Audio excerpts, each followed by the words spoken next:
Equilibrium chapter में आज हम लोग लॉ ऑफ मास सेक्शन को पढ़ने जा रहे हैं। लॉ ऑफ मास सेक्शन देखो, सबसे पहले लॉ ऑफ मास सेक्शन क्या बताता है? तो ये लॉ बोलता है कि किसी भी रिएक्शन में, मान लो आप कोई भी केमिकल रिएक्शन करा रहे हो तो उसकी जो रेट होती है, रेट मतलब किसी केमिकल रिएक्शन की जो बनने की रेट होती है वो डायरेक्टली प्रोपोर्शनल होती है product of active mass.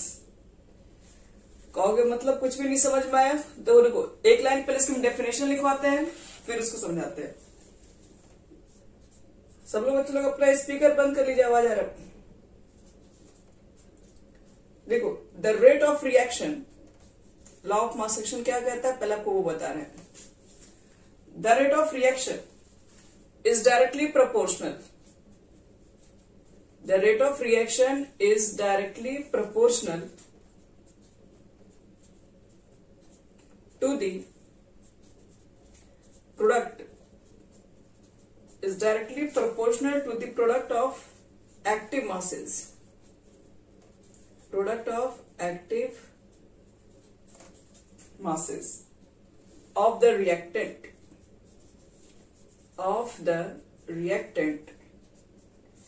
raised to the power, raised to the power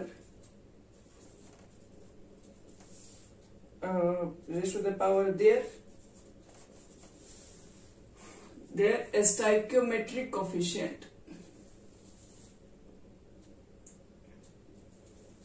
their stoichiometry,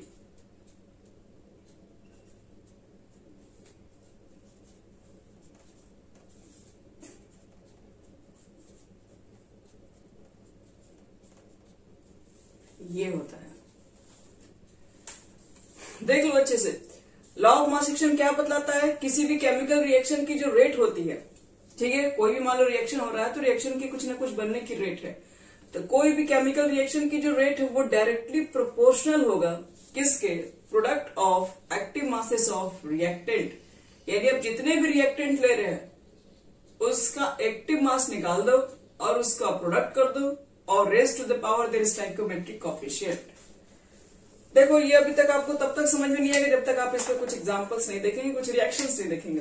जैसे मान लो कि एक रिएक्शन मान लेते हैं, फॉर एग्जांपल यहां लिख लेते हैं, या फिर लिखो let us consider a chemical reaction, let us consider a chemical reaction. कोई भी एक केमिकल रिएक्शन ले लो, जैसे मान लो मैंने ले लिया N1A प्लस N2B और यहां लिख दिया मैंने प्रोडक्ट। सपोज करो ऐसा कोई हमारे पास रिएक्शन है, अगर हम आपसे पूछ दें कि लॉ ऑफ मास सेक्शन से क्या लिख सकते हैं, हम लॉ ऑफ मास सेक्शन से क्या समझते हैं, तो लॉ ऑफ मास सेक्शन क्या कहता है? किसी भी केमिकल रिएक्शन की जो रेट है बच्चे लोग, जो रेट है वो क्या बताएगी? वो डायरेक्टली प्रोपोर्शनल होती है। किसके डायरेक्टली प्रोपोर्शनल है?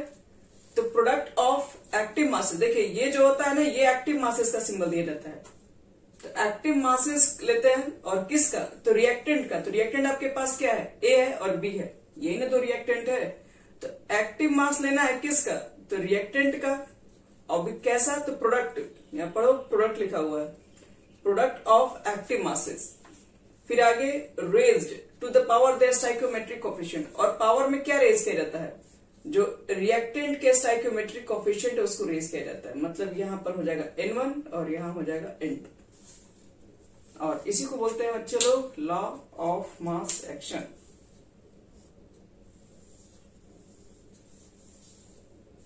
यही हमारा होता है लॉ ऑफ मास एक्शन।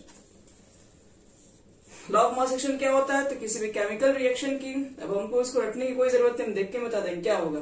किसी भी केमिकल रिएक्शन की जो रेट होती है तो क्या बोलेंगे? वो डायरेक्टली प्रोपोर्शनल होती है किसके? तो ये दोनों क्या है? तो पहले यहाँ पर दोनों में के बीच प्रोडक्ट का सिंबल है, product of their active mass, active mass का सिंबल है, active mass of reactant, A और बी रिएक्टेंट है, और raise to the power their stoichiometric coefficient. और इसके पावर में क्या रेज किया जाता है? जो इसके स्टोइकोमेट्रिक कोएफिशिएंट है उसको किया जाता है। तो बस हमारे पास यही है। तो याद रखना ये हमारा होता है लॉ ऑफ मास एक्शन, कि कोई भी केमिकल रिएक्शन के अंदर जो रिएक्शन की रेट होती है वो प्रोडक्ट होती है किसके? तो product of active mass of reactant or raised to the power their stoichiometric coefficient. चलो इसको फटाफट सब लोग नोट कर लीजिए जल्दी से। अब हम इसी में आपको और आगे बता रहे हैं। अब अगर मान लो कि रेट को अगर हम यहाँ प्रोपोर्शनलिटी को हटाएंगे तो कोई ना कोई कांस्टेंट यूज करेंगे, तो रेट इक्वल टू क्या लिख सकते हो अभी? तो रेट इक्वल टू लिख सकते हैं हम लोग, के लिख सकते हैं, a के पावर n1 लिख सकते हैं और b के पावर n2 लिख सकते हैं। इतना तो हम लोग लिख ही सकते हैं। लॉ ऑफ मास एक्शन याद रखना इंपॉर्टेंट टॉपिक है, बहुत बार पूछा जा चुका हुआ है।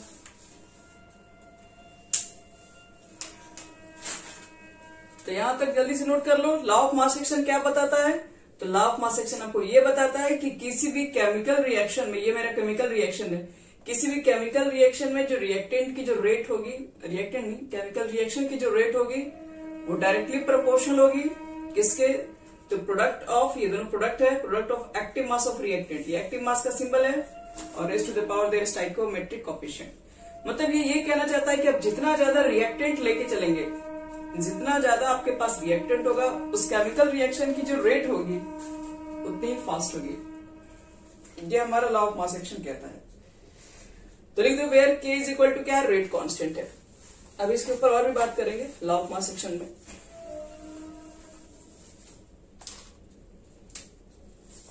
के इज इक्वल टू आपके पास क्या होती है? तो रेट कांस्टेंट।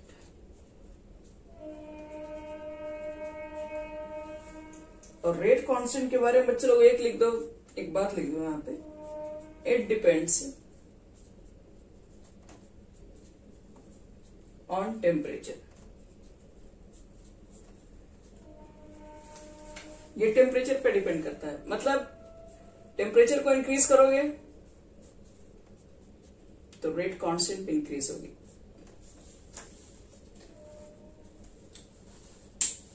ध्यान रखना ये सब सारी चीजें लॉ ऑफ मास एक्शन के अंदर। लॉ ऑफ मास एक्शन एक केमिकल रिएक्शन की रेट बताता है जो कि रिएक्टेंट के डायरेक्टली प्रोपोर्शनल है। जितना अमाउंट में आप ज्यादा रिएक्टेंट लोगे उतना ही जल्दी प्रोडक्ट बनेगा। क्योंकि होता है क्या, रिएक्टेंट जब आप लेते हैं तो रिएक्टेंट मॉलिक्यूल के बीच में आपस में कॉलिजन होता है, तब जाके बनता है प्रोडक्ट। जितने कम मॉलिक्यूल्स रहेंगे उतने कम कॉलिजन होंगे, उतने प्रोडक्ट धीरे धीरे बनेंगे। ए और बी आपस में कोलाइड होकर प्रॉपर ओरिएंटेशन से टकराएगा तब तो जाके बी बनेगा। तो इसलिए प्रोडक्ट तुम्हारा तभी फॉर्म हो सकता है अच्छा खासा जब आपके पास रिएक्टेंट के मॉलिक्यूल्स अच्छे होंगे। इसलिए डायरेक्टली प्रोपोर्शनल रिएक्टेंट के ऊपर डिपेंड करता है। अब देखो ये एक्टिव मास के बारे में।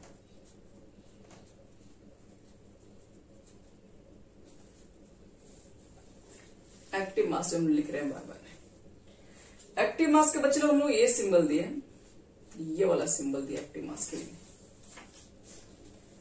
एक्टिव मास पहले तो याद रखो कि है क्या। तो मान लो कि आप कोई केमिकल रिएक्शन करवा रहे हैं और केमिकल रिएक्शन का जो फेज है वो सॉल्यूशन फेज है।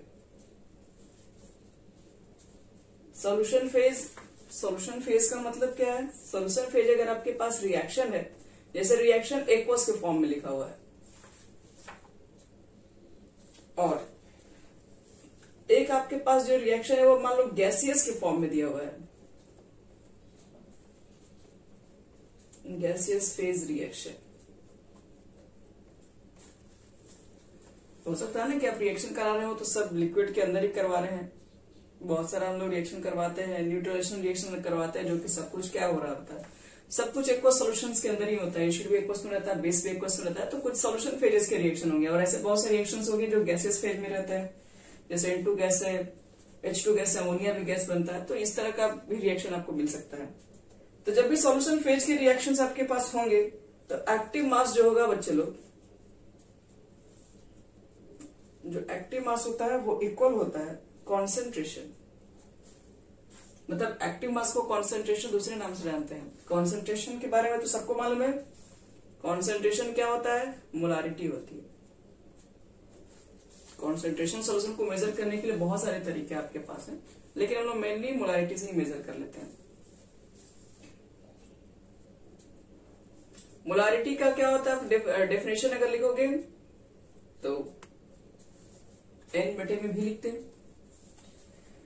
तो इसका मतलब ये है कि अगर आपका रिएक्शन पहले डिपेंड करता है रिएक्शन किस फॉर्म में लिखा हुआ है। रिएक्शन अगर लिखा हुआ है सॉल्यूशंस के फॉर्म में तो उस कंडीशन में एक्टिव मास का डिफाइन क्या है? जो मोलारिटी की डेफिनेशन होती है वही डिफाइन है। लेकिन अगर आपका रिएक्शन एक गैसियस फेज में है तो वहां पे आप जब एक्टिव मास आप बताएंगे, एक्टिव मास वो इक्वल होगा प्रेशर ऑफ गैस, वो हम लोग प्रेशर ऑफ गैस से निकालेंगे। लेकिन कभी कभी होता क्या है, प्रेशर ऑफ गैस प्रेशर के फॉर्म में ही नहीं दिया रहेगा आपके पास, मतलब है तो रिएक्शन क्या बोलते हैं गैसियस फॉर्म में ही है, लेकिन उसमें भी कॉन्सेंट्रेशन दे दिया रहेगा। तो ये हमेशा मान के नहीं चलना है कि आपके पास जो रिएक्शन है वो गैसियस फॉर्म में है तो आपको प्रेशर ही देगा। कभी कभी कॉन्सेंट्रेशन दिया हुआ रहता है और आपको प्रेशर में भी चेंज करके निकालना पड़ सकता है। तो ये दोनों आपको आना चाहिए। यानी सिंपल सा बात है कि अगर हमारे पास एक्वस फेज है तो एक्टिव मास हमेशा कॉन्सेंट्रेशन के ही इक्वल होगा, बट अगर गैसियस फेज में है तो हम एक्टिव मास को प्रेशर के टर्म में भी निकाल सकते हैं और हम लोग चाहेंगे तो उसको कॉन्सेंट्रेशन के टर्म में भी निकाल सकते हैं, हम दोनों के टर्म में निकाल सकते हैं। ये सब चीजें कैसे निकालते हैं वो चीजें आप आगे सीखेंगे। बस इतना ध्यान रखना कि सॉल्यूशन फेजेज होगा तो एक्टिव मास कॉन्सेंट्रेशन के इक्वल होता है या मोलरिटी के इक्वल होता है। गैसियस फेज निकाल रहे हो, गैसियस में अगर सारे रिएक्शंस लिखे हुए तो उसकी एक्टिव मास जो होगी वो प्रेशर ऑफ द गैस के इक्वल होगी, और या फिर इसको हम कॉन्सेंट्रेशन के टर्म में भी लिख सकते हैं। और एक और सबसे इंपॉर्टेंट बात जो एक्टिव मास के बारे में बताने जा रहे हैं, ये सब छोटी छोटी बातें, ये सब जितना याद रखोगे आगे के कंसेप्ट और अच्छा आपका होते रहेगा। चलो एक नोट्स लिखो, ये नोट्स बहुत महंगा नोट्स है, ये नोट्स मान के चलो कि आपको 1 लाख का ये नोट्स है, इससे कम में नहीं बिकेगा ये। अगर अच्छा खासा याद रखोगे तो ये 1 लाख के बराबर तुम्हारा कमाई करा सकता है। लिखो the active mass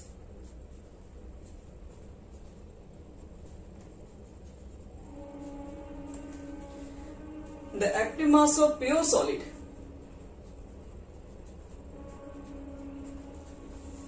the active mass of pure solid and pure liquid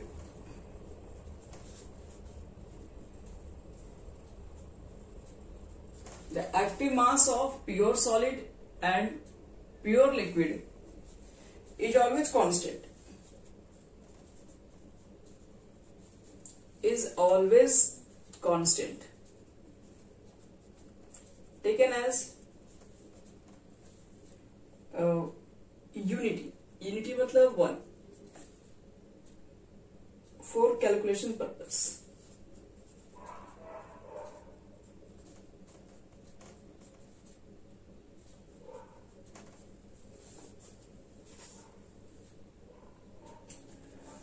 यानी कि एक्टिव मास तुम किसी प्योर सॉलिड के लिए या फिर किसी प्योर लिक्विड के लिए निकाल रहे हो तो वहां पर हम लोगों को एक्टिव मास जो होगा वो उसका 1 लेके चलेगा, अगर वो प्योर सॉलिड है या प्योर लिक्विड है तब। जैसे एक्टिव मास हमें पता है अगर कॉन्सेंट्रेशन के टर्म में दिया रहेगा, मतलब सारा रिएक्शन अगर सॉल्यूशन के फेज में है तो हम लोग क्या लिखेंगे, मोल्स बटे में वॉल्यूम लिख सकते हैं, और मोल्स इक्वल टू लिखेंगे मास बटे में लिखोगे मोलर मास,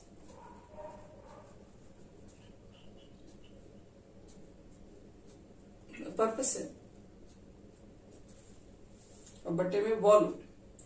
और खुद से थोड़ा सोचो तो मास बटे वॉल्यूम को डेंसिटी में लिखा जा सकता है, डेंसिटी बटे में मोलर मास, ये हमारा हो गया एक्टिव मास। कहां पे ये मास हो गया, ये मोल से मोल्स बटे में वॉल्यूम। तो देखो बच्चों लोग एक्टिव मास बताया है कि सॉल्यूशन में अगर होगा या फिर गैसियस फेज में भी होगा तो आपको बताया था कि कॉन्सेंट्रेशन के इक्वल लिख सकते हैं, और कॉन्सेंट्रेशन का जो होता है आपके पास डेफिनेशन मोल्स पर वॉल्यूम, तो मोल्स बटे वॉल्यूम को कॉन्सेंट्रेशन कहते हैं, मोल्स पर यूनिट वॉल्यूम बोल सकते हैं। अब देखो मोल्स को मास बटे मोलर मास ये हो गया वॉल्यूम, और मास बटे वॉल्यूम को डेंसिटी भी बोलते हैं। तो अगर यहां हम लोग देखें कि अगर आपको मान लो किसी भी केमिकल रिएक्शन में प्योर सॉलिड है, तो प्योर सॉलिड अगर है कोई भी चीज है तो उसकी डेंसिटी फिक्स होती है। जैसे मान लो आप कोई भी रिएक्शंस करा रहे हैं वो प्योर सॉलिड है, वो मैग्नीशियम है, वो आयरन है, तो प्योर सॉलिड है। अब प्योर सॉलिड की डेंसिटी फिक्स होती है, डेंसिटी पूरी फिक्स होगी, उसका मोलर मास भी चेंज नहीं होता है। तो डेंसिटी फिक्स है, मोलर मास फिक्स है, तो जाहिर सी बात है जो वैल्यू निकल के आएगी वो एक कांस्टेंट होगा, वो चेंज नहीं हो सकता है। तो इसलिए इसका एक्टिव मास को हम लोग क्या लेके चलते हैं, इसके एक्टिव मास को हम लोग कांस्टेंट मान के चलेंगे। और कितना मान के चलेंगे, 1 मान के चलेंगे। 1 इसलिए मान के चलते हैं क्योंकि हमको मालूम चलता है इस केमिकल रिएक्शन में इसके अंदर कोई चेंजिंग नहीं आएगी, इसलिए उसको 1 माना जाता है। तो एक्टिव मास याद रखना कि अगर प्योर सॉलिड है किसी भी केमिकल रिएक्शन में, या फिर जैसे आप केमिकल रिएक्शन लिखोगे ना, तो केमिकल रिएक्शन में बहुत सारे ऐसे रिएक्शन लिखते हो जो कि लिखते हो कि प्योर सॉलिड ब्रैकेट में इस करके लिखा हुआ रहता है। जैसे ज्यादातर मेटल के रिएक्शन में मेटल्स को सॉलिड के फॉर्म में लिया जाता है, तो उसका एक्टिव मास जो होता है, ठीक है, तो एक्टिव मास आप लिखोगे ना सॉलिड, वो एक्टिव मास का सॉलिड कितना होगा, तो एक्टिव मास के सॉलिड को 1 मान के चलते हैं। 1 मान के क्यों चलते हैं, क्योंकि इसकी डेंसिटी मोलर मास फिक्स होती है, केमिकल रिएक्शन में इसके अंदर कोई चेंजिंग नहीं आता है। इसकी वजह से आयरन जितना है उसकी डेंसिटी और उसकी मास हमेशा कांस्टेंट रहती है। तो ये बात आपको ध्यान रखना पड़ेगा, ये इंपॉर्टेंट है, आगे इसका जरूरत पड़ेगा, आज हम हमको बताएंगे आगे। अब चलो स्टार्ट करते हैं कि इक्विलिब्रियम कांस्टेंट होता क्या है। ये तो हमारा लॉ ऑफ मास रिएक्शन होता है। लॉ ऑफ मास रिएक्शन हमें क्या बताता है कि किसी भी केमिकल रिएक्शन में जो रेट होती है, किसी भी केमिकल रिएक्शन की जो बनने की जो रेट होती है, वो डायरेक्टली प्रोपोर्शनल किसके होती है, तो product of active mass of reactant raise to the power their stoichiometric coefficient. जितना ज्यादा आपके पास एक्टिव मास ऑफ रिएक्टेंट होगा, प्रोडक्ट रिएक्शन की जो रेट होगी वो बहुत फास्ट होगी।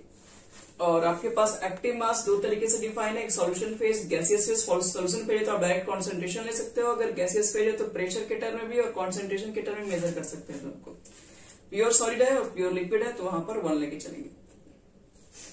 चलो अब यहाँ पे स्टार्ट करते हैं main definition equilibrium constant. Equilibrium constant क्या होता है,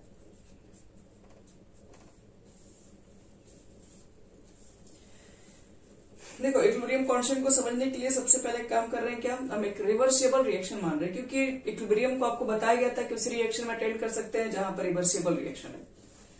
तो लिखते हैं let us consider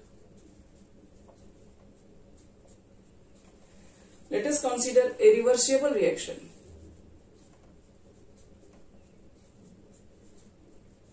let us consider a reversible reaction.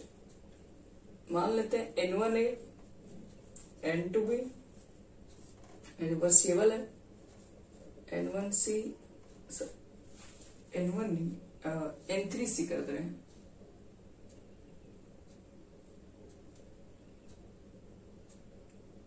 N3C और N4D। मान लो एक केमिकल रिएक्शन दिया हुआ है। तो एक चीज आप ध्यान में रखिए, इक्विलिब्रियम कांस्टेंट के बारे में पहले कुछ बता रहे हैं मैं। मान लो आपके पास कोई एक रिवर्सिबल रिएक्शन है जिसके 2 पार्ट है, एक फॉरवर्ड रिएक्शन और एक बैकवर्ड रिएक्शन। फॉरवर्ड रिएक्शन क्या होता है, मतलब जो रिएक्टेंट से प्रोडक्ट में कन्वर्ट होता है उसको फॉरवर्ड रिएक्शन कहते हैं, और चूंकि रिवर्सिबल रिएक्शन है तो वापस ये प्रोडक्ट से रिएक्टेंट में भी कन्वर्ट होता है। इसका मतलब है जब इसमें से जब इधर कन्वर्ट होना स्टार्ट हो जाए तो वो रिएक्शन आपके पास क्या रहता है, बैकवर्ड रिएक्शन में रहता है। ध्यान रखना इसमें। तो अगर हम यहीं पे अप्लाई करने जा रहे हैं फॉर फॉरवर्ड रिएक्शन, मतलब अगर आप यहां से यहां तक अगर जाएंगे तो फॉरवर्ड रिएक्शन कहलाएगा, और यहां से यहां तक आएंगे तो बैकवर्ड रिएक्शन। ये चीजें हमें पता होना चाहिए। तो फॉरवर्ड रिएक्शन, अगर सपोज करो तुम्हारे पास जो रिएक्शन चल रही है बच्चे लोग, वो फॉरवर्ड रिएक्शन चल रही है, मतलब रिएक्टेंट टू प्रोडक्ट चल रही है, तब देखो तो फॉरवर्ड रिएक्शन के लिए हम लोग क्या, हम लोग सिर्फ अभी फॉरवर्ड रिएक्शन को कंसीडर करने जा रहे हैं।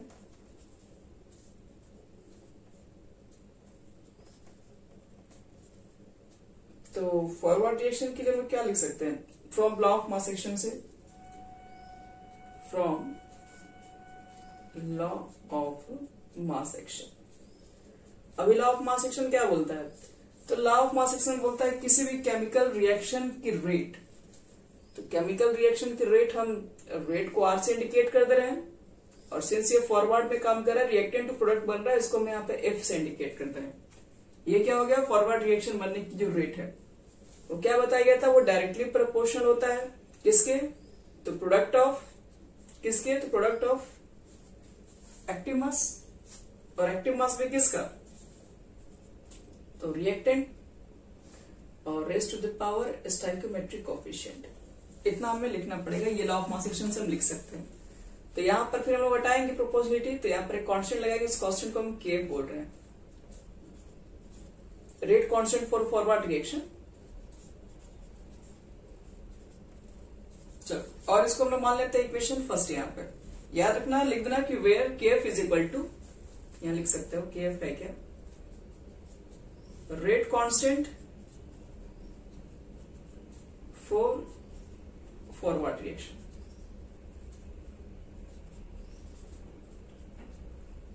चलो, यहां तक हो गया। ये तो हमारे पास किसके लिए हुआ, ये तो मैंने फॉरवर्ड रिएक्शन के लिए लिखा। अब मान लो कि मेरे पास अगर बैकवर्ड रिएक्शन के ऊपर भी हम बात कर सकते हैं। बैकवर्ड रिएक्शन मतलब जब ये भी बनना स्टार्ट हो जाएगा, तो वहां पर भी देख ले रहे हैं। तो मिटा रहे हो, चलो बैकवर्ड रिएक्शन के लिए देखो क्या लिख सकते हैं, फॉर बैकवर्ड रिएक्शन। अगर आपके पास रिएक्शन अगर बैकवर्ड है, तब समझो हम लोग क्या लिख सकते हैं।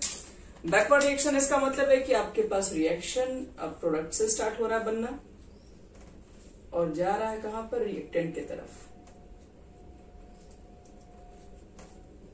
तो इसको भी लॉ ऑफ मास एक्शन से क्या लिखा जा सकता है,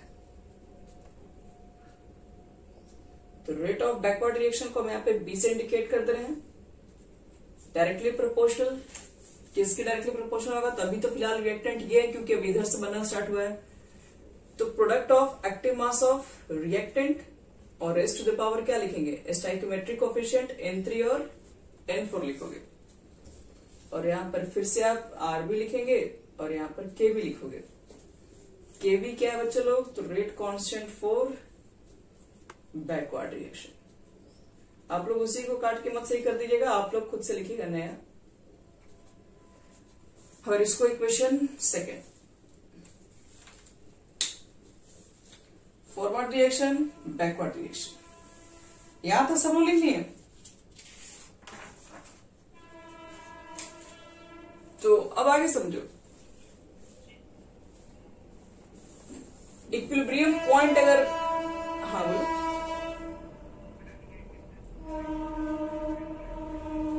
अच्छा इसको चेंज नहीं किया क्या, यहाँ पर स्टोइकोमेट्रिक कोएफिशिएंट जैसे बैलेंसिंग किया जाता है एक रिडॉक्स रिएक्शन में, आप जो बैलेंसिंग करते हैं ना,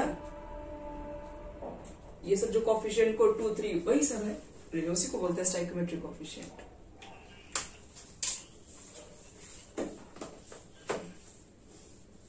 हाँ, मोल के टर्म में भी रिलेट कर सकते हैं। हाँ,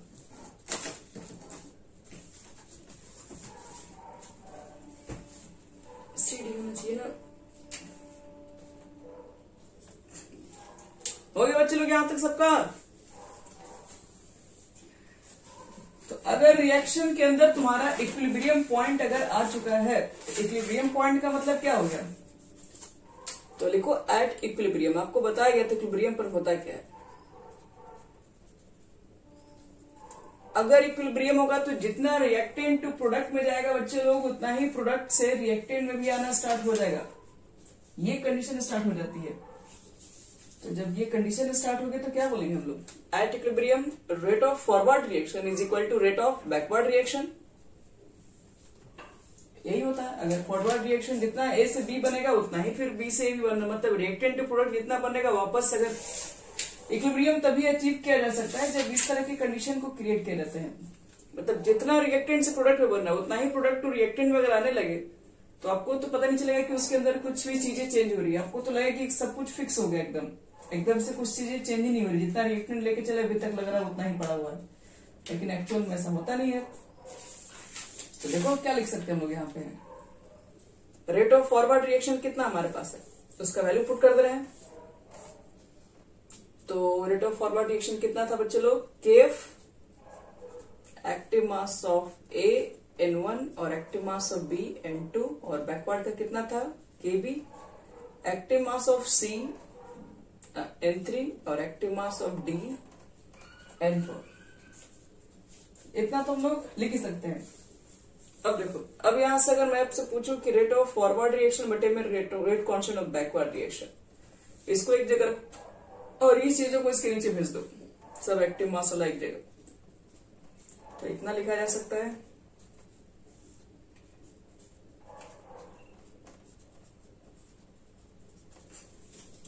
अब देखो, rate constant of forward reaction बटे में rate constant of backward reaction is called equilibrium constant. अब इसका जो रेशियो है ना, दोनों कांस्टेंट ही है, तो दोनों कांस्टेंट है तो एक हम बड़ा कांस्टेंट मान ले रहे हैं और अच्छा वाला कांस्टेंट मान ले, हम लोग केसी मान ले रहे हैं। तो आप इसको केसी बोलो चाहे के बोलो।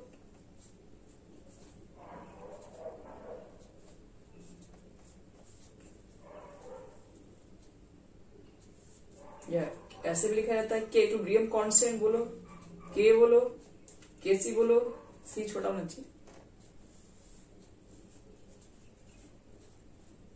अभी केसी केपी के बारे में बताएंगे, अभी आप लोग के इक्विलिब्रियम कांस्टेंट है इसको समझें। के ही हमारा इक्विलिब्रियम कांस्टेंट की हो गई डेफिनेशन। अब इसी को डेफिनेशन की तरह लिखना है कि इक्विलिब्रियम कांस्टेंट अगर आगे एग्जामिनेशन में तो उसकी डेफिनेशन क्या लिखे, तो आप ये बोल सकते हैं rate constant for forward reaction, sorry, the ratio of rate constant of forward reaction and backward reaction is known as equilibrium constant। जहां पर दोनों का आपके पास क्या होता है, जो रेशियो होता है उसी को इक्विलिब्रियम कांस्टेंट कहते हैं। अगर बुक की डेफिनेशन के ऊपर बात की जाए तो बुक की डेफिनेशन पूरा इसको देख के बनाया गया है, ये चीजें पूरा देख के बनाई गई है। क्या लिखा गया तो देखिए बता रहे इसको क्या बोलते हैं। सबसे पहले लिखा जाता है कि द प्रोडक्ट ऑफ, हम लोग प्रोडक्ट ले रहे हैं किसका, द प्रोडक्ट ऑफ, ये जो हमारे पास है वो कॉन्सेंट्रेशन है, और कॉन्सेंट्रेशन है तो इसका मतलब मोलारिटी में इसको मतलब मोलारिटी मेजर किया जाता है, तो इसको ऐसे ही बोलते हैं product of molar concentration of product या एक्टिव मास ऑफ प्रोडक्ट। अगर आप मोलर कॉन्सेंट्रेशन बोल रहे हैं यानी N/V बोल रहे हो तो समझ में आ गया कि इसको मोलर कॉन्सेंट्रेशन बोल रहे हो। N/V नहीं बोल रहे हो तो एक्टिव मास बोल सकते हो। The product of active mass of क्या ये था, COD किधर था, रिएक्टेंट में था या प्रोडक्ट में था, उसे चेक कर लो तुम लोग। तो ए भी रिएक्टेंट तरफ लिखा हुआ था, CD प्रोडक्ट की तरफ लिखा हुआ था, यानी कि बोल सकते हैं हम लोग कि the product of active mass of product side, ठीक है, और raise to the power their stoichiometric coefficient, और फिर क्या था आपके पास इज डिवाइडेड बाई, फिर किसको डिवाइड किया गया था, तो product of active mass of reactant raise to the power their stoichiometric coefficient, यही था। और उसके बाद इज कांस्टेंट, इसका जो रेशियो इज कांस्टेंट और this constant is called equilibrium constant. तो ये डेफिनेशन आपको बुक वगैरह मिल जाएगा, उस पर कोई टेंशन की जरूरत नहीं है, आप लिख सकते हैं वहां से, और नहीं तो आप डायरेक्ट भी बोल सकते हो रेट ऑफ फॉरवर्ड रिएक्शन बटे rate of backward reaction is called equilibrium constant. इसे भी हम लोग बच्चे लोग बोल सकते हैं। अब आपको बताने जा रहे हैं कि किसी भी आपके पास केमिकल रिएक्शंस के लिए आपके पास केमिकल रिएक्शन दी होगी, उसके लिए आप इक्विलिब्रियम कांस्टेंट कैसे कैलकुलेट करेंगे। पहले इक्विलिब्रियम कांस्टेंट दो टाइप्स के होते हैं, उसके बारे में बात कर ले रहे हैं।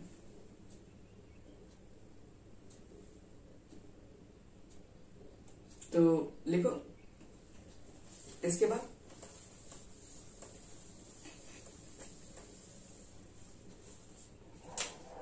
जो हमारा इक्विलिब्रियम कांस्टेंट है बच्चे लोग, वो होती है दो तरह की। कौन कौन दो तरह की होती है, तो देखो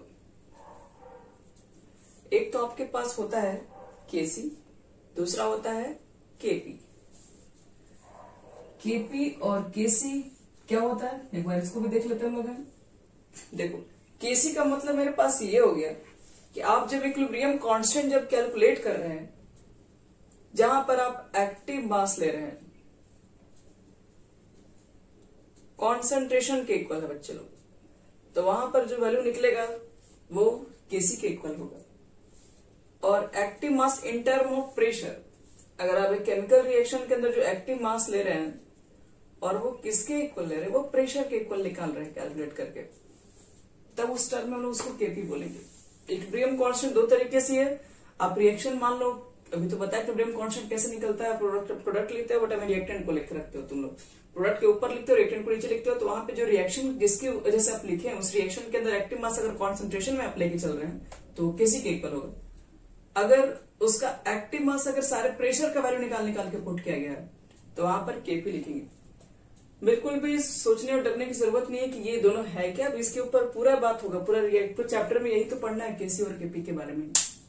अभी थोड़ा सा जो चीजें बता रहे हैं बस उसको नोट करते चले जाओ, जब केसी केपी आएगा मतलब कल ही आएगा, ज्यादा दिन नहीं इसको टाइम है। तो उसके बारे में हम अच्छे से समझेंगे। पहले तो इसका रिएक्शन देके बता रहे हैं कि इक्विलिब्रियम कांस्टेंट को कैसे कैलकुलेट करते हैं।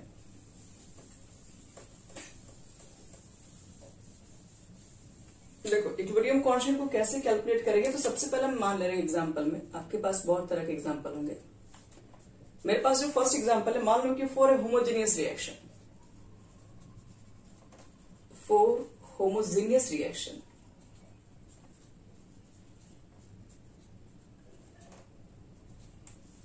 सपोज आपके पास एक होमोजेनियस रिएक्शन है बच्चे लोग। तो अगर होमोजेनियस रिएक्शन है तो मान लो, होमोजेनियस रिएक्शन का मतलब क्या होता है बताए थे एक बार हम, N2 3H2, आपके पास जो रिएक्शन होगी वो गैसियस फेज में होगी, टोटल रिएक्टेंट भी प्रोडक्ट भी। और इसके लिए आपसे कहा जाए कि बताओ इक्विलिब्रियम कांस्टेंट कितना होगा। तो अगर हम Kp निकालेंगे तो सबका मान प्रेशर के टर्म में लिखेंगे। सबका मान प्रेशर का मतलब क्या होता है, आप पार्शियल प्रेशर लिखोगे NH3, क्योंकि एक एक टर्म का प्रेशर निकालोगे, एक एक गैस का प्रेशर निकालोगे। तो याद रखो गैस हम लोग स्टेट ऑफ मैटर के अंदर पढ़ चुके हैं, सबका हमको पार्शियल प्रेशर निकालना होता है। तो इसका पार्शियल प्रेशर निकालोगे तो क्या लिखोगे, NH3 का पार्शियल प्रेशर कितना है और पावर में 2 डाल देना, क्योंकि वही तो बताया गया। KCO चाहे KPO क्या बताएगा, तो पहले आप प्रोडक्ट के लिखोगे कॉन्सेंट्रेशन को, अगर KC निकालना होगा तब। लेकिन यहाँ पर कॉन्सेंट्रेशन नहीं है, तो यहाँ पर क्या है, हम देख रहे हैं सब गैसियस के फेज में है, तो हम Kp निकाल देंगे। और Kp निकालेंगे तो इसका प्रेशर लिखेंगे, तो प्रेशर जितना होगा यहाँ पुट कर देना, और जो भी मल्टीप्लाई किया होगा उसको रेज़ टू द पावर कर देना। इसी तरीके से फिर इसका हम लोग पार्शियल प्रेशर कैलकुलेट करेंगे, N2 का कितना प्रेशर रहा होगा। अब यहाँ पर तो कोई चीजें नहीं है, आप छोड़ दीजिए। तो हम लोग क्या लिखते हैं, प्रोडक्ट लिखते हैं ना, क्योंकि यहाँ पर भी तो एक ही था इसलिए उसको अकेले लिख दिया। यहाँ पर 2 चीजें हैं तो आप प्रोडक्ट में लिखेंगे, जो भी रिएक्टेंट है उसका पार्शियल प्रेशर निकाल लो, प्रोडक्ट में लिख दो, और जो भी कोफिशिएंट है उसके पावर में डाल दो। तो कोफिशिएंट यहाँ कुछ नहीं है, यहाँ पर कोफिशिएंट 3 है, 3 लिख दो। तो इसको हम लोग बोलते हैं Kp। अगर इसी रिएक्शन के अगर मुझे Kc कैलकुलेट करना पड़ेगा, तो Kc क्या होता है बच्चे लोग, एक्टिव मास। और एक्टिव मास को लिखना है तो इस तरीके के हमको डब्बे चाहिए, इस तरह का ब्रैकेट देना पड़ेगा, एक्टिव मास को जो रिप्रेजेंट करता है। बस ये Kp हो गया, ये Kc हो गया। अगर इसमें अगर किसी को कुछ पूछना है तो पूछ सकते हो, तो दूसरे रिएक्शन लेके फिर बात करेंगे इसके ऊपर।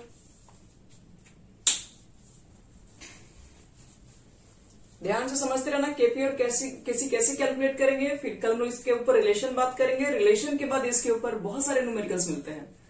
और सब न्यूमेरिकल्स याद रखना, सिर्फ एग्जामिनेशन के लिए हम बात नहीं करेंगे। आप कोई भी कॉम्पिटिशन एग्जाम में बैठोगे वो सारे न्यूमेरिकल्स को आप बना सकते हैं, अगर आपका बेसिक सही है तब। हाँ नहीं, उसके लिए हम लोग P लिख रहे हैं ना, हम लोग कॉन्सेंट्रेशन कहाँ लिख रहे हैं, कॉन्सेंट्रेशन के लिए ब्रैकेट दे रहे हैं। लेकिन जब प्रेशर लिखना होगा तो प्रेशर बस P से इंडिकेट कर दे रहे हैं। वो भी प्रेशर कैसा है, पार्शियल प्रेशर है।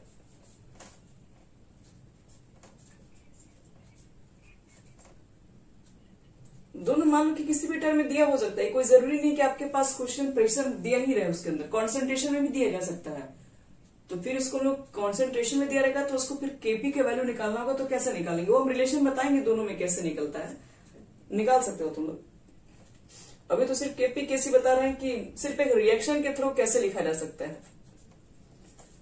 अब ये देखो, मान लो पूरा मेरे पास रिएक्शन जो दिख रहा है गैसियस फेज के अंदर है।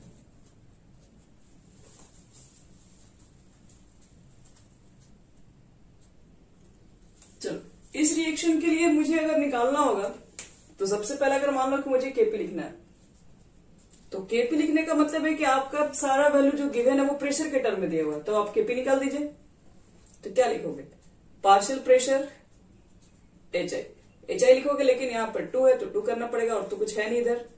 Partial pressure of H2 into partial pressure of I2। लेकिन बात अब यही है ना कि सब बार क्वेश्चन में Kp का जो वैल्यू होगा वो प्रेशर के टर्म में नहीं है, आपको कह देगा देकर ये सब Kc निकालो। तो Kc निकालोगे तो इसका मतलब है कि आपको प्रेशर को कॉन्सेंट्रेशन में कन्वर्ट करना पड़ेगा, तो कर लेंगे। और क्या, Kc कितना हो जाएगा। तो जब कॉन्सेंट्रेशन लिखते हो बच्चे लोग, जब प्रेशर लिखते हो तो Kp जब निकालते हो तो प्रेशर के टर्म में दिखाना पड़ता है, लेकिन जब कॉन्सेंट्रेशन निकालते हो तो कॉन्सेंट्रेशन के लिए क्या सिंबल यूज करेंगे, वही एक्टिव मास को दिखाना होता है बस। तो इस तरीके से Kp और Kc निकाल सकते हम लोग। लेकिन अब थोड़ा थर्ड रिएक्शन देखिएगा, थोड़ा अलग तरीके के कुछ रिएक्शन चेंज करेंगे। मान लो कि आपके पास अगर रिएक्शन एक्वस के फॉर्म में है, जैसे यहां देखो रिएक्शन हमारा है NH4OH एक्वस के फॉर्म में है, और ये टूट कर किस में कन्वर्ट हो गया, NH4 प्लस एक्वस और OH माइनस एक्वस। और आपको निकालना इसके लिए क्या है, अगर इसके लिए दिया गया केसी को कैलकुलेट करो कितना होगा। क्यों? क्योंकि पहली बात कि सब एक्वस के फॉर्म में, तो केसी निकालना बहुत ही अच्छी बात है क्योंकि अधिकतर कॉन्सेंट्रेशन में गिवन होगा। NH4 के ऊपर एक प्लस लिखोगे और OH माइनस के ऊपर एक माइनस, याद रखना ये प्लस, अब ब्रैकेट के पावर मत लिख देना क्योंकि यहां पर बैलेंसिंग थोड़ी ना है, रिडॉक्स रिएक्शन के आगे थोड़ी ना कोफिशिएंट लगा हुआ है, मतलब रिडॉक्स रिएक्शन का नहीं है। अब यहां चेक कर लो, यहां पर भी लिख दो NH4OH एक्टिव मास,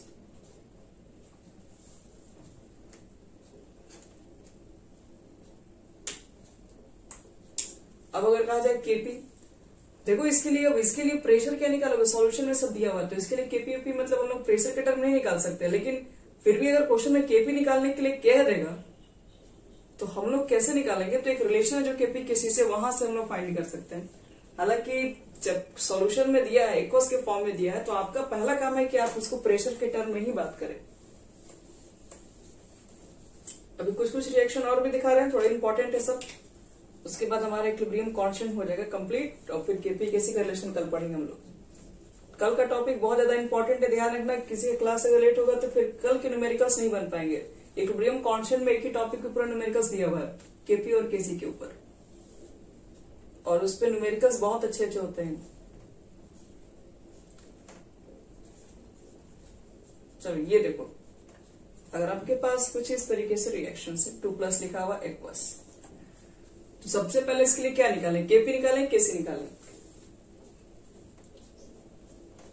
केसी लिख दीजिए क्योंकि आपके पास देखिए सबसे बड़ी बात है कि ये जो ब्रैकेट दिया हुआ है, ये ऑलरेडी ब्रैकेट दिख रहा है, इसका क्या बोलते हैं, ये जो कोऑर्डिनेशन कंपाउंड का, ये कॉम्प्लेक्स कंपाउंड से कहते हैं। तो ये आपका हो गया 2+, ये हो गया हमारा एक्टिव मास,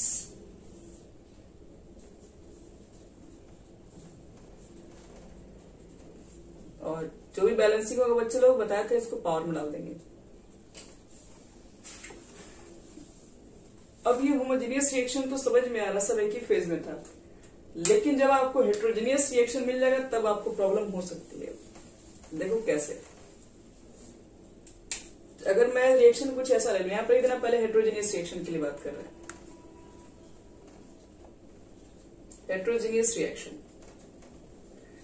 हेट्रोजेनियस रिएक्शन जैसे सपोज करो तुम्हारे पास है कैल्शियम कार्बोनेट CaCO3, किस फॉर्म में होता है, सॉलिड के फॉर्म में। हीट कर दो उसको, तो हीट करने के दौरान क्या बनेगा तुम्हारे पास, calcium oxide plus CO2 gas. अगर आपको निकालने के लिए दे दिए कि आप निकाल के मुझे दिखाओ कि इक्विलिब्रियम कांस्टेंट, मतलब केसी निकालना है, सपोज इक्विलिब्रियम कांस्टेंट निकालोगे तो खैर इक्विलिब्रियम कांस्टेंट दिया गया तो इधर का एक्टिव मास, इधर का एक्टिव मास, इधर का एक्टिव मास लिख देना, यही होगा। आप उसको केसी भी बोल सकते हैं बच्चे लोग, CaCO3। अब मुझे एक चीज बताओ कि यहाँ पर जो इक्विलिब्रियम कांस्टेंट होगा वो किसके इक्वल होगा, तो ये तो प्योर सॉलिड है, प्योर सॉलिड का कॉन्सेंट्रेशन आपको बताया गया, प्योर सॉलिड है तो उसका कॉन्सेंट्रेशन 1, इसका मतलब है सिर्फ और सिर्फ इक्विलिब्रियम कांस्टेंट जो होगा वो CO2 के इक्वल होगा। और इस कंडीशन अगर आपको निकालना पड़े केपी, तो याद रखना कि मुझे केपी निकालना है तो सिर्फ और सिर्फ पार्शियल प्रेशर, अगर हम CO2 का निकाल रहे तो मेरा केपी निकल गया, और किसी चीज को हमको निकालने की कोई जरूरत नहीं है। पार्शियल प्रेशर केपी निकल गया, CO2 का निकल गया, तो केपी के इक्वल हो गया। अगर मुझे केसी निकालना है तो कॉन्सेंट्रेशन चाहिए CO2 का, बस वो केसी निकाल देगा। तो कुछ ऐसे भी रिएक्शंस होंगे जिसके अंदर प्योर सॉलिड या प्योर लिक्विड का कंडीशन दिख जाए, तो पहले तो फॉर्मूला वही सेट करना है। पहले क्या लिखते हैं, प्रोडक्ट ऑफ एक्टिव मास ऊपर लिखेंगे, बटे में रिएक्टेंट का लिखेंगे, ये तो वो फॉर्मूला होगा, इक्विलिब्रियम कांस्टेंट का यही तो डेफिनेशन है, वो लिख देंगे। लेकिन प्योर सॉलिड की जगह पर कॉन्सेंट्रेशन बताएं कि चेंज नहीं होता है, वो 1 रहेगा क्योंकि इसकी डेंसिटी मास फिक्स होती है, इसलिए इसकी वैल्यू को 1 मान ले अगर हम लोग, तो सिर्फ CO2 बचा आपके पास। तो CO2 बचा, इसका मतलब है इक्विलिब्रियम कांस्टेंट CO2 के इक्वल है। तो इक्विलिब्रियम कांस्टेंट क्या होता है, Kp भी निकाल सकते हैं, Kc भी निकाल सकते हैं। तो Kp किसके इक्वल होगा, तो partial pressure CO2। Kc equal किसका होगा, तो कॉन्सेंट्रेशन ऑफ CO2। एक रिएक्शन और देख लेते हैं। जैसे मान लो आपके पास NH4 अमोनियम सल्फाइड है, जो कि क्या होता है आपके पास एक प्योर सॉलिड होता है, और आपको इसने हिट करके आपने कन्वर्ट कर दिया किसके अंदर, तो एक तो अमोनिया गैस और एक होता है H2S।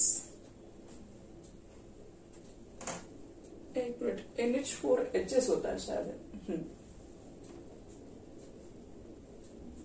ये हमारे पास ये भी गैस है, इथाइल सल्फाइड हो गया। तो अब इस रिएक्शन के लिए मुझे निकालना होगा Kp। तो क्या लिखेंगे Kp के लिए, तो पार्शियल प्रेशर NH3 लिखोगे, पार्शियल प्रेशर H2S लिखोगे, और पार्शियल प्रेशर अमोनियम थायोसल्फाइड लिख दोगे। अब अगर बात किया जाए, ये आप देख रहे हैं कि अमोनिया, ये पार्शियल प्रेशर NH3 है, और ये दोनों गैसेस के फॉर्म में है, ठीक है। और ये आपका प्योर सॉलिड है, और प्योर सॉलिड जहां भी दिखाई पड़ जाए तो समझ में आता है कि कॉन्सेंट्रेशन में कोई चेंजिंग नहीं है, जितना है उतना ही लगता है। तो इसलिए Kp इज इक्वल टू आपके पास होगा पार्शियल प्रेशर NH3 का प्रोडक्ट और H2S का प्रोडक्ट, बस और कुछ लिखने की जरूरत नहीं है। और अगर इसी के लिए Kc निकालना होगा तो वही आप एक्टिव मास लेके चलेंगे, ये दोनों के प्रोडक्ट ऑफ एक्टिव मास लिखना होगा। तो कभी भी Kc Kp भी निकालना होगा तो ध्यान देके समझना पड़ेगा कि उस क्वेश्चन के अंदर उसकी वैल्यू जरूरी नहीं, पहले देख लेना कि उसके अंदर वो सॉलिड है कि लिक्विड है, किस फॉर्म में है। देखो तो इसका क्या निकालोगे, KClO4 है, हाँ बोलो, हाँ प्योर सॉलिड हो गया। देखो इसको हम लोग हीट करते हैं तो ये KClO3 chlorate plus oxygen gas में टूटता है। जो क्लोरेट होता है बच्चे लोग, ये सॉलिड होता है और ये होता है ऑक्सीजन। और आपसे निकालने के लिए क्या है Kp। Kp किसके इक्वल होगा, तो किसके इक्वल लिख दिया जाए,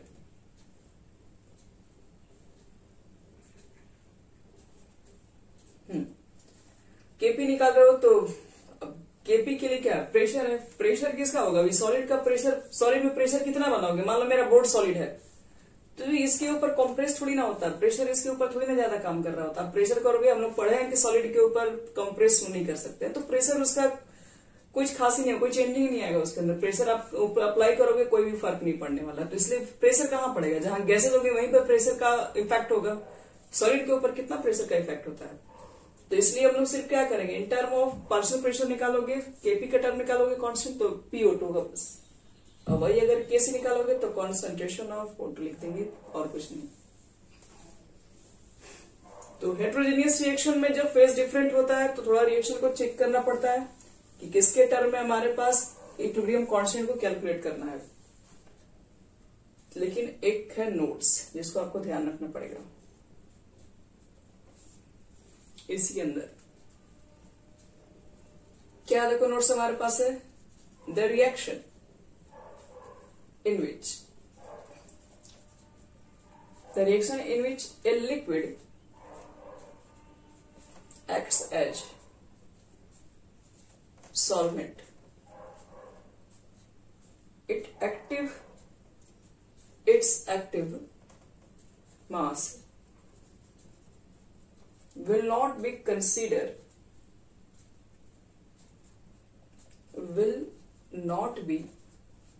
considered while writing equilibrium constant Keq short में लिख दे। अगर आपके पास कह रहा है कि अगर एक केमिकल रिएक्शन है, ठीक है, और आपने एक लिक्विड ले लिया है, प्योर लिक्विड, और वो एक सॉल्वेंट की तरह काम कर रहा है, तो उसके एक्टिव मास को हम लोग कंसीडर नहीं करेंगे। जैसे मान लो कि आपके पास एक अमोनिया गैस है, एक्वस के फॉर्म में, आपने वाटर के अंदर डाला है तभी तो एक्वस के फॉर्म में हुआ है। तो क्या बनेगा, अमोनियम आयन बनता है प्लस क्या बनना होगा, हाइड्रोक्साइड आयन। तो बताओ यहां पर सॉल्वेंट के फॉर्म में कौन काम कर रहा है, ammonia, water, ammonium ion, hydroxide ion. तो क्या लग रहा है बच्चों को देखने से, ध्यान से देखो, इसमें ये वाटर है। अब पूरा रिएक्शन क्या कर रहे हैं, एक वाटर में तो करवा रहे हैं, इसको भी वाटर में डाल रहे हैं, इसको भी वाटर में डाल रहे हैं, ये भी वाटर के अंदर, ये भी वाटर में है, ये भी वाटर में, ये भी वाटर में है। वाटर के कॉन्सेंट्रेशन क्या लगता है कभी चेंज होगा, पूरा रिएक्शन तो वाटर के अंदर ही करवा रहे हैं। तो वाटर यहाँ पर एक प्योर सॉल्वेंट की तरह काम कर रहा है, प्योर लिक्विड की तरह काम कर रहा है, क्योंकि सब रिएक्शन क्या है, सब रिएक्शन इसी के अंदर हो रही है। आप जो भी चीजें एक्वस के फॉर्म में लिख रहे हो वो वाटर के अंदर है, ये इसके अंदर डाल रहे हो, जो भी चीजें बन रही है वो वाटर के अंदर ही है। तो वाटर का कॉन्सेंट्रेशन कहाँ चेंजिंग आ रहा है, तो वाटर का कॉन्सेंट्रेशन पूरे रिएक्शन के दौरान हमें लगता है कि कांस्टेंट ही है, जितना है उतना ही रह गया, कुछ चेंज हुआ ही नहीं इसके अंदर। तो जब ऐसा कंडीशन दिख जाए तो वहां पर इसके एक्टिव मास को ना 1 मान लेंगे सीधे। तो इसका जब केसी निकालोगे तो बस NH4 लिख देना, OH माइनस एक्वस लिख देना और अमोनियम एक्वस, बस इतना ही होगा केसी इसके लिए। एक रिएक्शन आपको और भी दिखा रहे हैं, 2 रिएक्शन बताएंगे जिसमें आप कंफ्यूज जाएंगे, इसलिए इस बात को हमेशा ध्यान रखें। प्योर अगर लिक्विड है मतलब प्योर सॉल्वेंट है तो आपको वहां पर उसके कॉन्सेंट्रेशंस को 1 लिख देना है, उसके एक्टिव मास को 1 लिख देना है। यहां देखो, इसी में एक नेक्स्ट रिएक्शन कराते हैं। जैसे मान लो कि इस बार रिएक्शन हमारे पास एसिटिक एसिड CH3COOH, वो एक्वस के फॉर्म में है, C2H5OH, ये भी एक्वस के फॉर्म में है। बनता क्या बच्चे लोग पढ़े होंगे, एसिड और अल्कोहल, OH छुड़िए। तो एसिड और अल्कोहल से बनता है एस्टर, बहुत ज्यादा स्वीट स्मेलिंग होता है, परफ्यूम वगैरह में यूज करते हैं, और H2O लिक्विड। तो इस तरीके से रिएक्शंस है। तब क्या लगता है यहां पर हम लोग कैसे निकालेंगे, तो किसके इक्वल लिखेंगे, तो लिख दो कैसे, किसको इक्वल लिखोगे, एक्टिव मास ऑफ CH3COOH2H5 यानी कि इथाइल एसीटेट, ये तो प्योर लिक्विड है, इसको तो छोड़ ही देंगे हम लोग, CH3COOH और C2H5OH सब एक्वस में है, सबको लिखना पड़ेगा। लेकिन अगर रिएक्शन अगर कुछ इसी रिएक्शन को देखो इस तरीके से अगर कहीं लिखा हुआ मिल जाए, ये लिक्विड है, मतलब हम आपको सबको मालूम है कि एसिटिक एसिड क्या होता है, लिक्विड ही होता है, लिक्विड के अंदर ही रहता है। इथाइल अल्कोहल भी क्या है बच्चे लोग, अल्कोहल है, लिक्विड है। एस्टर भी क्या होता है, परफ्यूम भी जो लेके आते हैं वो भी लिक्विड के फॉर्म में ले लेते हैं, और वाटर भी लिक्विड के फॉर्म में ले लिए। अब आपसे पूछे बताओ कि इसमें केसी क्या निकालोगे, क्या सबको 1 लिखोगे, सब तो प्योर लिक्विड लेके आओ। तो प्योर लिक्विड लेके आओ तो कुछ ना कुछ तो चेंजिंग हो रहा है, तभी तो ये रिएक्शन बन रहा है। यहाँ सब कुछ लिक्विड है, सबका अपना अलग अलग लिक्विड है। यहाँ पर क्या था, ये सब एक्वस का मतलब समझ आ रहा है, सब वाटर के अंदर है, तब वो एक्वस है, इसलिए वाटर को यहाँ पे कांस्टेंट ले लिए क्योंकि सब वाटर के अंदर था। लेकिन यहाँ पर सब अपना अलग अलग लिक्विड को लेके मिक्स कर रहे हो, तो यहाँ पर किसी को कांस्टेंट नहीं मान के चले। यहाँ पर जब मुझे निकालना होगा केसी, तब सबके कॉन्सेंट्रेशन को काउंट करेंगे, क्योंकि सब लिक्विड है, किसी को छोड़ा नहीं जा सकता है।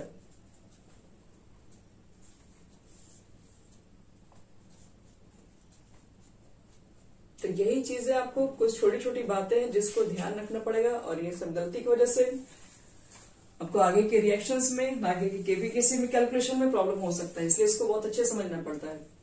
याद रखना है कि पूरे रिएक्शन में आपने जो भी फॉर्म लिया वो पूरा लिक्विड के फॉर्म में, ऐसा नहीं कि कोई एक लिक्विड के फॉर्म में बाकी सब रिएक्शन उसी के अंदर हो रहा है, नहीं, ये अपना खुद का लिक्विड है, ये खुद का लिक्विड है, ये दोनों को मिक्स किया तो जो बना वो भी अपना अलग अलग सेपरेट लिक्विड है। तो यहाँ पर हम लोग क्या करेंगे, सबके कॉन्सेंट्रेशन को काउंट करके लिखना पड़ता है, ध्यान रखिएगा इस चीज को। तो ये हमारा केपी और केसी किसी भी रिएक्शंस के लिए कैसे कैलकुलेट करते हैं ये हो गया। नेक्स्ट क्लास में हम लोग ये पढ़ेंगे केपी और केसी के क्या है रिलेशंस,